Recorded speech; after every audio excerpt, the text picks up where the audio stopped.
the people with 4.0, 520s, they should get acceptances and interviews at all of their safety schools. But they don't, because that's just not how this works.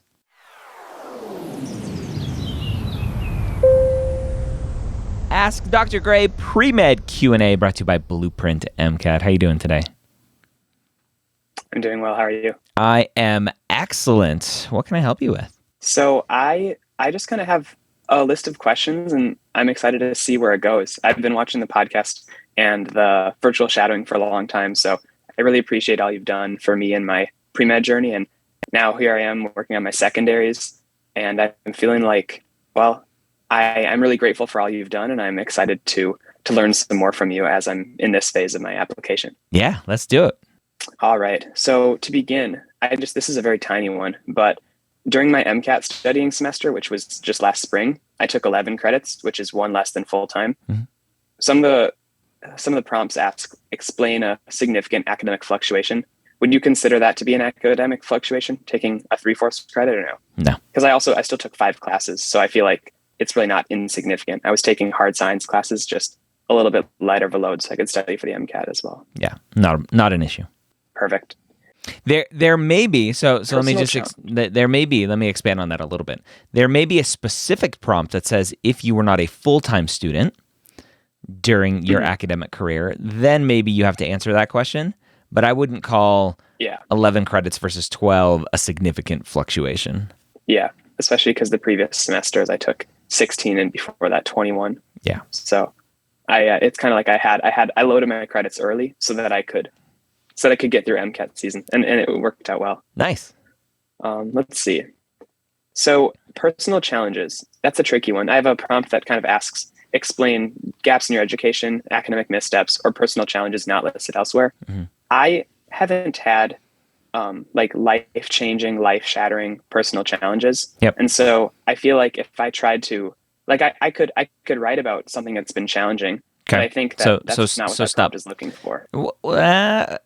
How do you know? Does it say life-changing, life-shattering personal challenges, or does it say just personal challenges? Yeah. So I think I'll look more into that because COVID. Premeds love to exaggerate on this question and go, they only want to know this if I was shot 10 times as a kid and I'm a refugee and I lived with wolves for the first 5 years of my life. No, that's not what this question is asking. The question is just asking for more context about who you are.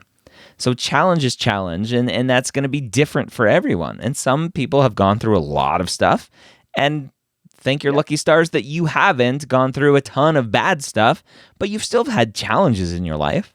Yeah. And so what I could write about here, there's definitely been some family health difficulties, which have actually helped build my path to medicine. And so that could be a challenge that I could talk about there. But is it your challenge or their challenge?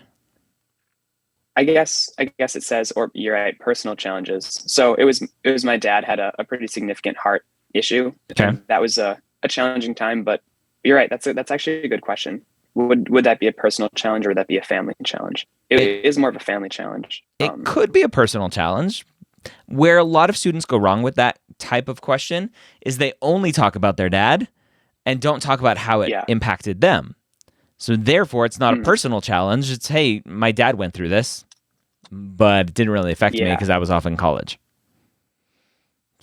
If you can talk about your dad's journey, and hopefully he's better now or getting better or doing well, if you can talk about that and talk about how it impacted you and impacted your studying or grades or mindset, whatever, without just selling, it strengthened my desire to be a doctor, because that's not really, again, the challenge part of it, then so that's just a way to think about it. Got it. That actually brings up another question for me. So I'm young. I guess this is 2 questions. Starting off, I'm a young applicant. I'm 20 years old. I just finished my second year of college. I'm graduating a year early. And so I really have done a lot of talking to many students who have had success. And I know that the pre-med comparison game is not very fair to ourselves. Nope. But through looking at what has been successful in others, I've done a lot of the same things and more than many people who have had success. Even though I've been pre-med a couple years less than the average person. Okay. And so with that, what's your advice for me as a young applicant who, to be honest, the experiences that I have look like I've been doing this for 4 years because I have been working extremely hard for 2 years straight, doing, juggling all the pre-med things. And so I'm confident in my application. I'm confident that I'm ready to go to medical school. And I guess my question is just, how do I, as a young applicant, get over the fact that I haven't lived as much life as the people I'm competing with? And how do I kind of portray myself well as an applicant to the admissions committees? You don't need to do anything different than what you're doing already. There's nothing different that you need to do as a young applicant or as an older non-traditional applicant. There's nothing different that you do. You tell your story. That's my biggest mission in this life, is to just have you focus on you, right? You gave context of this question with, I know what other people are doing and I have more than, or whatever, of just as much as them. Who cares what they have? This is your journey. This is your story. This is your application to medical school. And yes, you are younger.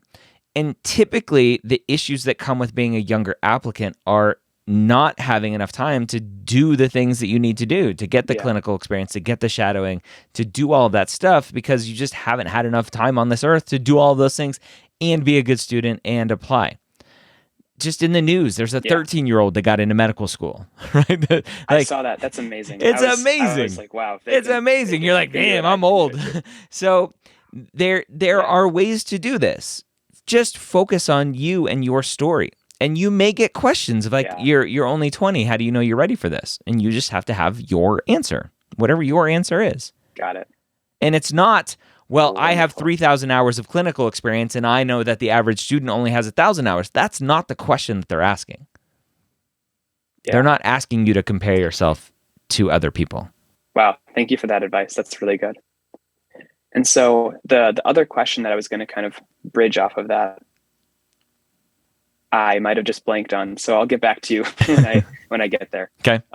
In the meantime, diversity. That's an interesting one. And so me as a white male from a privileged background, the immediate ideas of what diversity is, I don't immediately click into some of those. Correct. But the good thing is medical schools believe that diversity is more than your age and your race and the color of your skin. Correct. And so with that, the diversity that I have been writing about is more diversity of experiences, diversity of perspectives, because to be honest, I don't bring diversity of race and ethnicity or gender. Like I am the type of doctor who we've had a lot of this type of doctor before, or future doctor, I mean.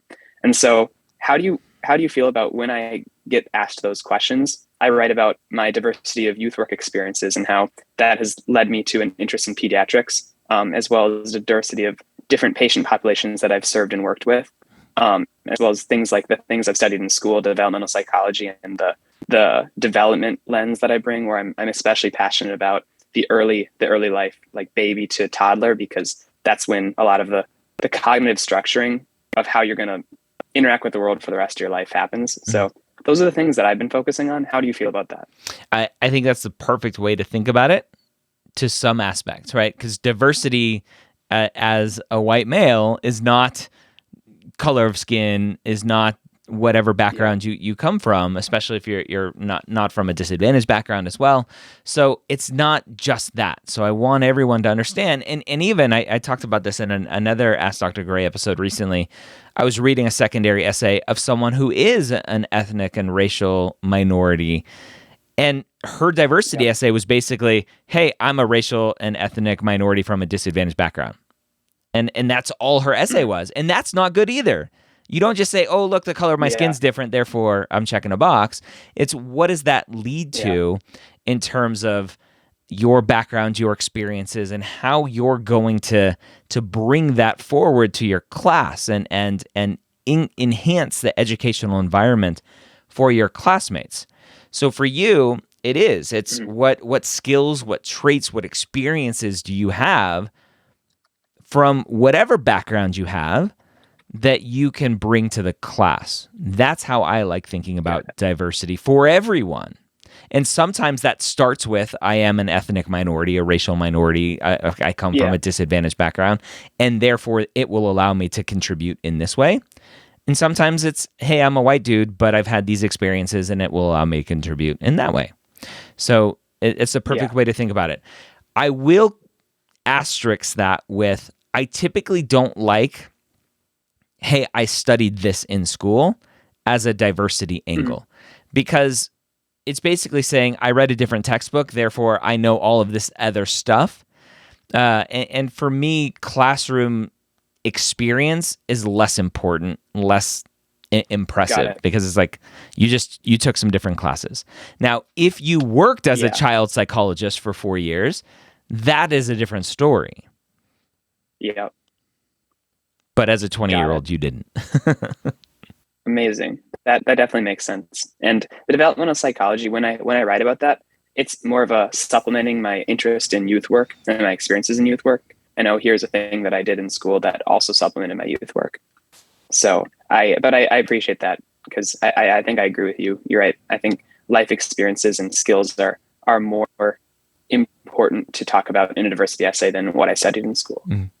All right. Quick couple questions for you.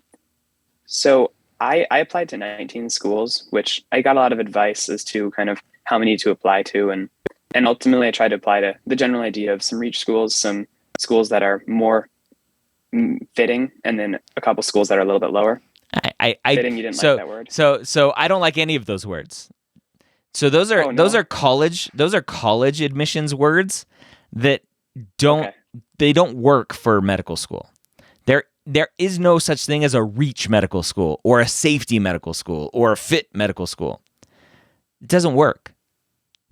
Just like you could apply and you go on Reddit and in the same conversation where people are talking about, oh, that's too many reach schools, there's too many this schools, you'll have those same people say, well, I have a 4.0 and a 520 MCAT score, and I applied to reach and safety and fit schools, and I got equal rejections and equal acceptances from all of them.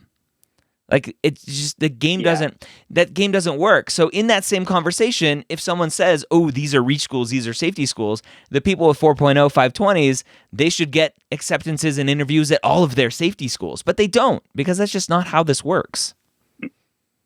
So I guess I use those words lazily. Yeah, because I think that the big thing I really did focus on was a place that I could see myself doing well at, a place where I agree with and I match with and I align with their mission, as well as the way that they teach the students. Great. I guess I use those words lazily just for time, because it was a little bit compared to my MCAT, but I had a very strong MCAT score. So to be honest, the reach schools were, well, I don't know. I don't think I need to talk about my MCAT score for the whole world to hear, because unless you think it's relevant. You don't need to. Really, the way that I think about the MCAT score, I don't like looking at stats to apply to medical schools.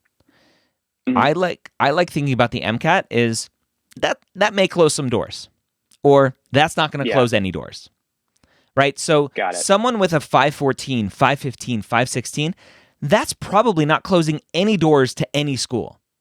And people will argue with me going, oh, no, to get into WashU or NYU, you have to have a 520. Maybe, but a 515, not going to close doors to almost any program out there. But when you go and look at the MSAR is scary, because all of the schools seem to have a median MCAT score of like 517, 518. That it's useless data to look at. Yeah, I really appreciate that. Okay, so finish your question. Little question on that. No worries.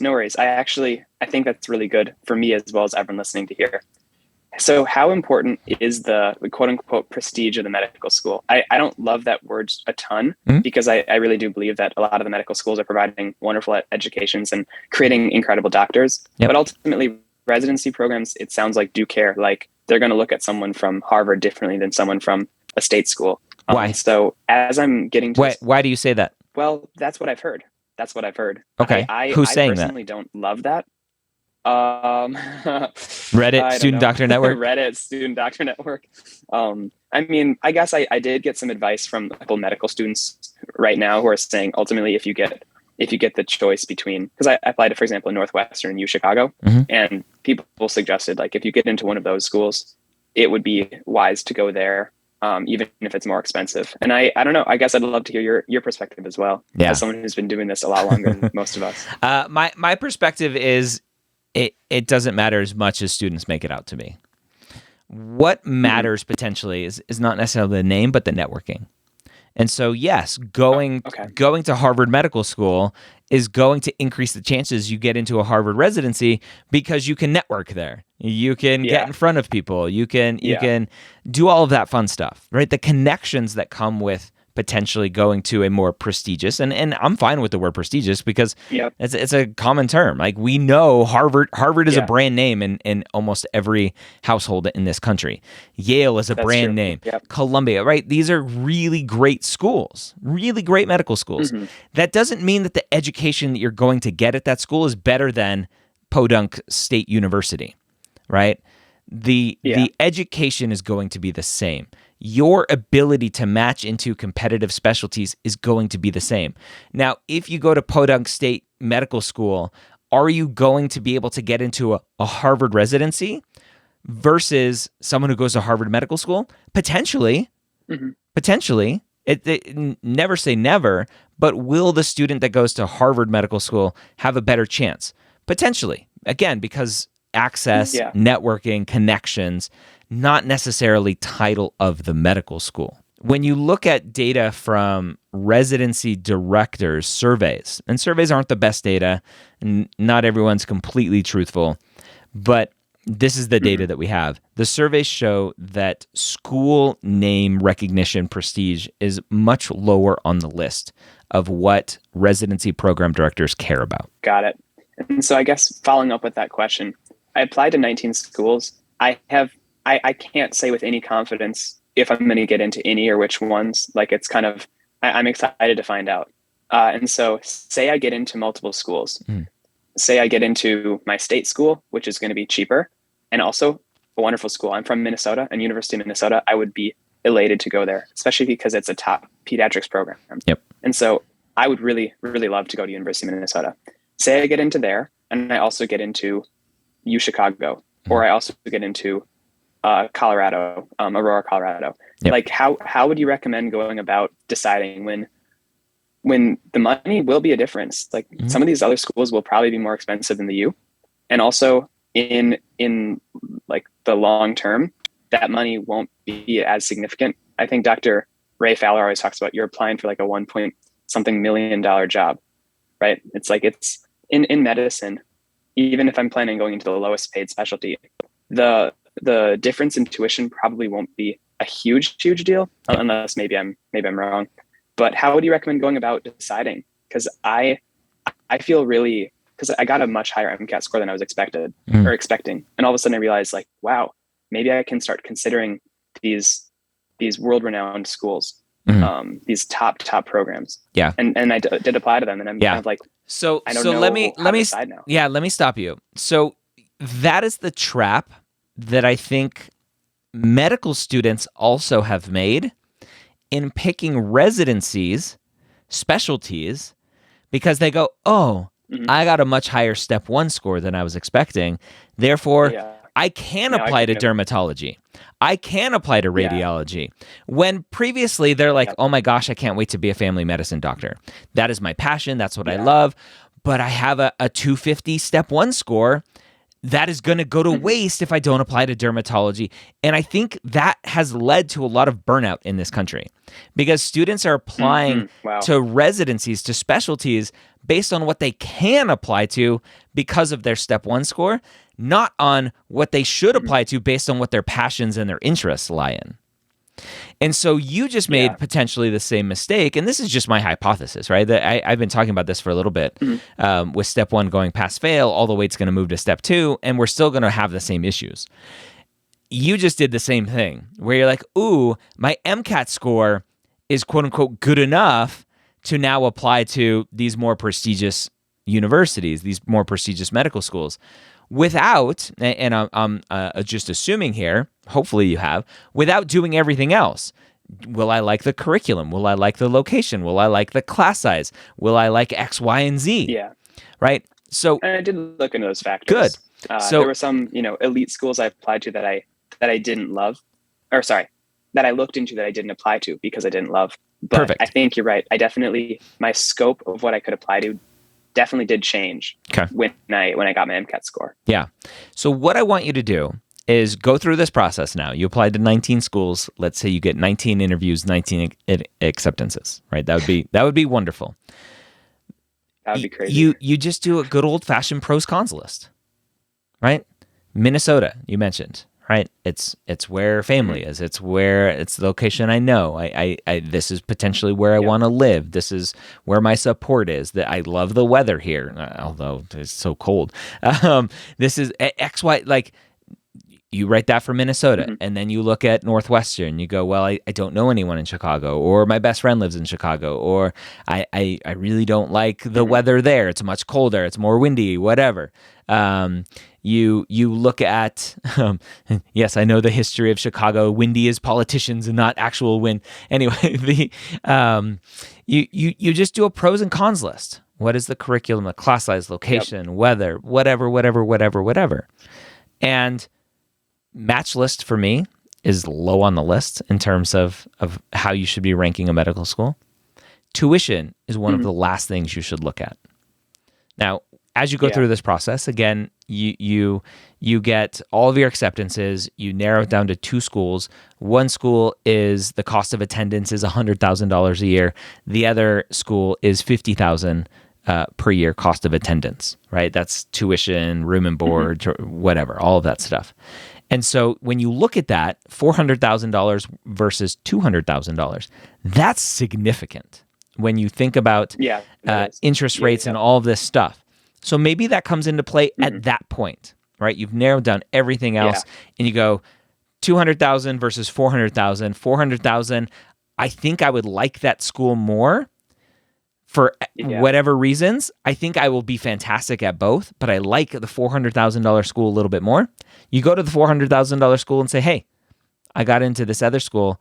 Their cost of attendance is only going to be $200,000. Can you throw me any merit scholarships or whatever? Right. And you can do that. Yep. It's good to know. I guess I had the assumption that if you don't get any scholarships right off the bat, then you probably aren't going to get any. Probably not, but why not ask? Worth a shot. And I guess my last little question, because we got a few more minutes.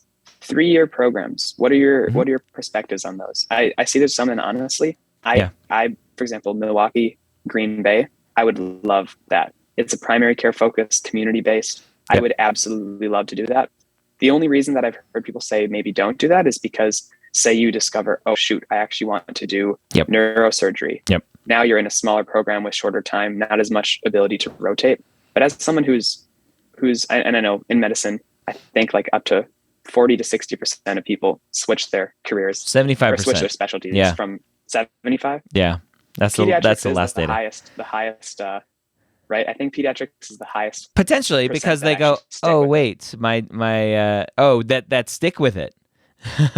I thought you were going to say that changed because it's like, oh, everything pediatrics makes less money, and oh, look at these tuition bills. So I think I saw that pediatrics sticks with the most, but I don't know. I guess I'm just wondering, what are your thoughts on the 3? Yeah, the biggest issue is exactly what you said. So you go into medical school going, oh, I'm interested in pediatrics, I'm interested in family medicine. There are these direct pathways. Yep. First of all, you have to find out if they're kind of direct pathways into residencies. You have to see what happens if you change your mind. Are you going to be allowed to, or with the acceptance, are you also saying, I'm signing up for the residency as well? If it's just a 3-year medical school and there's no direct pathway into residencies, then you have more flexibility. You may change your mind, but you also have a year that is unaccounted for at this point, where if you went to a 4-year school, you would still be a medical school doing away rotations, elective rotations, all of that stuff.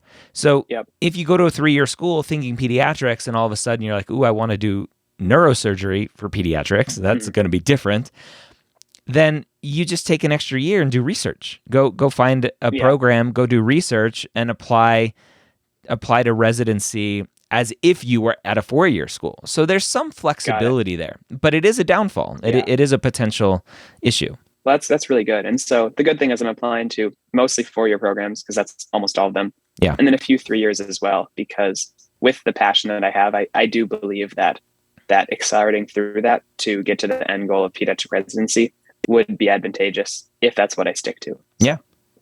That's awesome. Wow. Well, thank you so much for your time. This was amazing. I've been watching all of your things for a long time. So when I got the email that I could actually join the show, I was like, wow, this is pretty cool. Yeah, you're welcome. With your success on the MCAT, did you happen to use any Blueprint full-length exams? I used a Blueprint half-length exam. Yeah. And any feedback on the half-length exam? Yeah. For anyone who's trying to take the MCAT, the half-length exam was the perfect diagnostic for me. Some people told me to take the AAMC first exam, but I decided I'm going to save the AAMC ones for my last month, and I'm going to use the other ones to figure out what is the MCAT, what does it look like, how should I think about answering these questions. So that was my thing. I used the Blueprint one as my very first exam I took, and it kind of helped me figure out this is what the MCAT looks like. And then I took the AAMC ones in my last month of studying. Perfect. And that half-length is free with a free account over at blueprintmcat.com. Awesome. Well, good luck to you. 19 interviews, 19 acceptances. That's what we're shooting for. Any less is failure. Absolutely. Yeah. Good luck. For sure.